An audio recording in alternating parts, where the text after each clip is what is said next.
Okay, in this new drawing that I just created, I wanted to go ahead and show a concept that needs to be truly understood. As you can tell from this drawing, we've pretty well got it dimensioned all out. We put scale as 1:1 in millimeters, and we put our ID number over here in the title block. What we want to double check is, now that we've modeled this car, what happens to this drawing when we go back to the assembly and we replace our axle retainer clip to a new E-clip? What actually happens to the drawing? Do changes actually take place? Well, let's find out. Okay, I went ahead back to the assembly as you see here, and I changed out the axle retaining clips and added in the E-clips as you see here. I did on both sides of the car.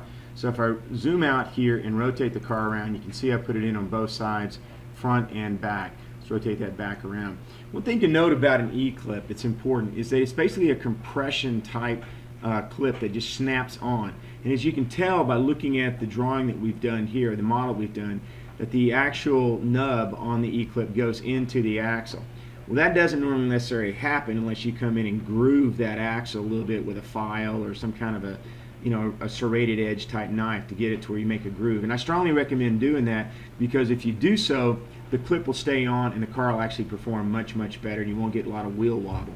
So, okay, let's fit this real quick and see what we got. So we went ahead and did this. Now I'm going to go use my Control Tab key to open up the other window, and let's see our drawing if we can bring it up. Yeah, there it is.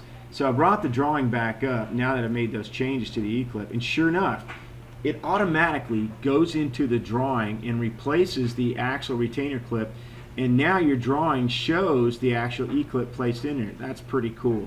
In CAD, for many years, that was very hard to do. It was very hard to get a drawing to reflect a change made in the model. But SOLIDWORKS does an excellent job of doing that. So now our drawing automatically reflects the change we made based upon adding an E-clip in the actual assembly, as we did here on the screen. So the assembly changes, and thus the drawing changes as you see here. So that's pretty awesome. So anytime we make a change, we always go back to the model, make those reflective changes, and then from there it'll affect the drawings. Okay, so that's good for now. Let's move on to the next phase.